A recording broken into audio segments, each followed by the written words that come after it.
From the very beginning, I've been clear. We're fighting for student success and good jobs. We've never been willing to sacrifice one for the other. I want to remind you why we're here today.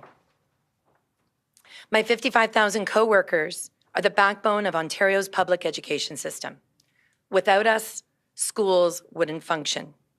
Without us, students wouldn't learn. We are the education workers who were on site all throughout the pandemic. We are the education workers who look after the mental health and safety of students. We are the education workers who keep our schools clean, safe, and operational. We're also the lowest paid education workers in the province. So when we asked for a raise to keep education workers out of food banks, to make sure we can heat our homes, to guarantee we can provide for our own families, I had hoped that this government would have recognized our value and our worth. They did not. They have money in the coffers with about $2.1 billion surplus, but they refused to give my coworkers a decent raise. So we served notice to strike on October 30th. How did the government respond to a workforce that's 70% women and makes on average $39,000 a year, exercising their chartered protected rights? They gave us an ultimatum. Back down or face the full weight of the provincial government. We don't abide bullies in the classroom, so I'm not going to allow one at our bargaining table. When we wouldn't back down, they legislated us. They used the notwithstanding clause as a sledgehammer to smash our rights and impose collective agreements that would have forced more of us to the food bank. I'm so proud that my co-workers pushed back. It took tremendous courage, but we weren't alone. Our allies across the labor movement showed up for us, and parents filled our protest lines because they know, like we do, that the status quo in our schools is not okay. The power of workers and families forced this government to back down, proving that while they have a majority in the legislature, they do not have a majority in the province. The majority of Ontarians want good schools.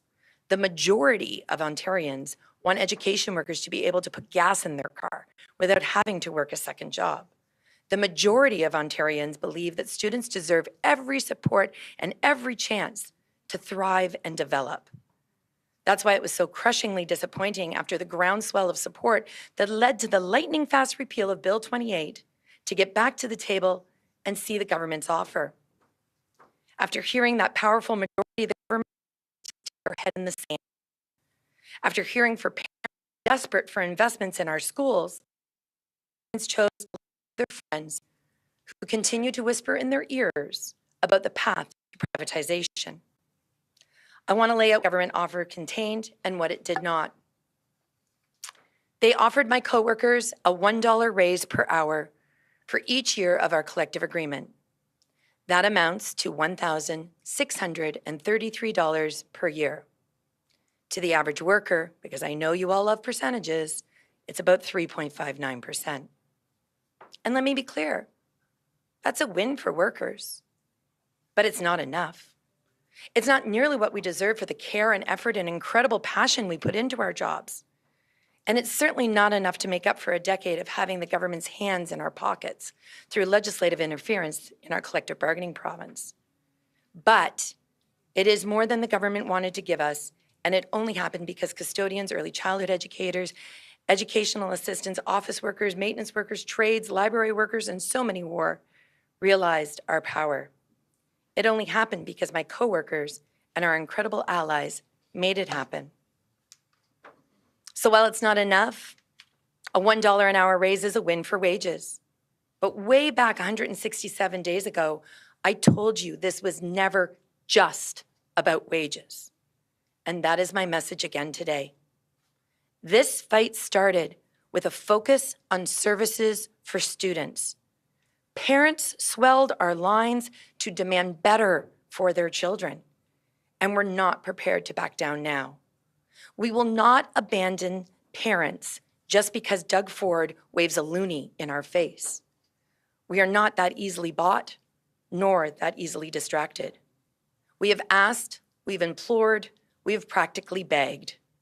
This government refused to put a single cent into new student services. We wanted early childhood educators in every kindergarten class.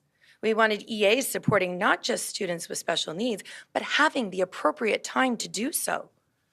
We wanted every student to have every possible opportunity to grow and achieve. This government said no over and over. And while he's saying no to students, Doug Ford found money for other things. Just this week, he found money to extend a tax cut that's going to cost $1.2 billion so that people can save a few pennies at the pump. I guess he cares about cars and highways that no one wants more than he does about kids' education or our province's healthcare system. I want to address something that Stephen Lecce has called out. He has tried to attack our coworkers for the hours that we work. The way he frames it, we're sitting back cashing in on part-time jobs. The way he frames it, we have the same relaxed work whenever we want schedule that he enjoys in the legislature, with months off every year and a six-figure salary. The reality is my coworkers are desperate for more hours. The reality is if we had more hours, we'd be able to offer better services. The reality is that this government has refused to increase our hours, further jeopardizing students. So my coworkers have served notice. And I know what this government is going to say. It's a line as old as time. They're going to call us greedy. Don't buy that line. $1 is a move in the right direction after a decade of stagnated wages. $1 is a move in the right direction after seeing our real dollar earnings drop by more than 11%. It's a move in the right direction when so many of us live in poverty, work second jobs, and rely on food banks. There's something this government does not seem to understand.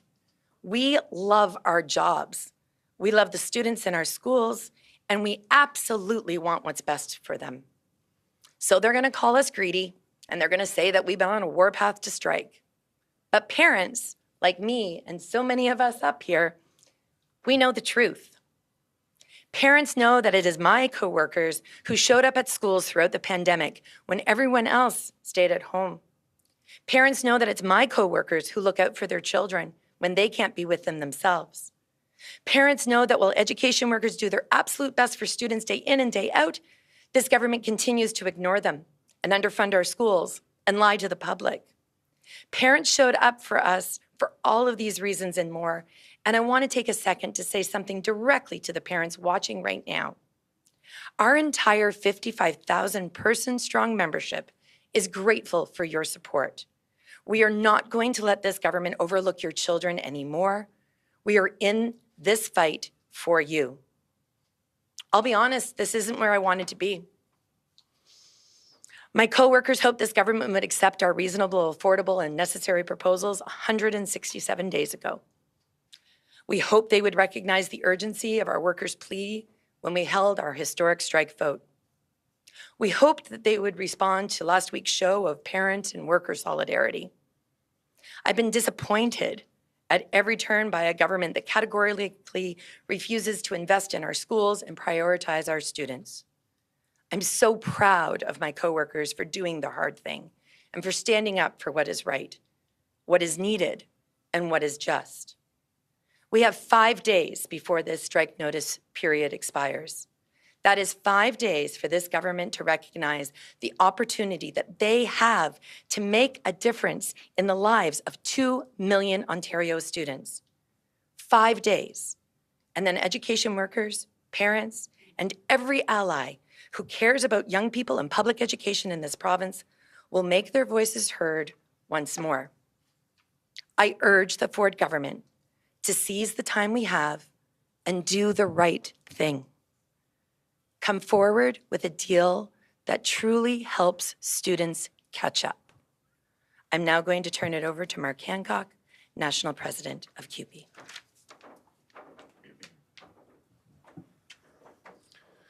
Great, thank you, Laura. And I'm here with Candace Rennick, our National Secretary-Treasurer. And before I get into my comments, I want to thank all of the people up on stage with me, the members of the bargaining committee of the OSBCU. You know, it's thankless work quite often, and this group of leaders has shown incredible leadership and understanding of what our members are going through across the province. I want to thank all of you personally for that work.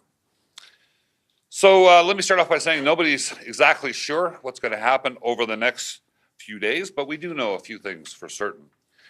We know that our 55,000 members in the education sector across Ontario, out of all of them, not one of them wants to go on strike. Going on strike is always our last resort, and it's never something that we take lightly. Our members would much rather be in schools working and helping kids succeed in their classes than walking a picket line. I can tell you that much. Another thing we know for certain is how deeply all of our members care about public education in this province. They care deeply that every kid in our school has their needs met. They care that every school is clean and safe and a good place to learn. They care that every kid has the support that they need in class to succeed and to thrive. And let's acknowledge that good quality public education costs money. But families, parents, and workers all agree in this province it's worth it because it's for our kids. And we also know that underfunding education has its own price. And that cost doesn't just show up in the ledger at the provincial legislature. That cost is reflected elsewhere. We see the cost of underfunding when we help vulnerable kids, when we see that they aren't getting what they need in schools. We see the cost of underfunding when there aren't enough staff to keep schools safe and clean. We see the cost of underfunding when we look at the people who look after our kids at school, and they have to get a second or a third job, and they still have to utilize food banks across this province. When this government underfunds education, it's the kids and the workers who look after them that pay the price. We're standing here today because that has to stop. I've said this before, but I'll mention it again. CUPE isn't just the largest union in Ontario. We're the largest and strongest union in Canada. When this government tries to bully 55,000 education workers here in Ontario, all 715,000 members across this country will have their back. And as we said all along, we're going to back Laura, this committee, and our 55,000 education workers all the way to the finish line until they get a deal that works for everyone. That is exactly what kids, what parents, and workers in this province deserve. And we're going to stand by and make sure that they get it. Our committee and our union remains ready to get this deal done and find our way to an agreement that works for parents, for kids, and for workers.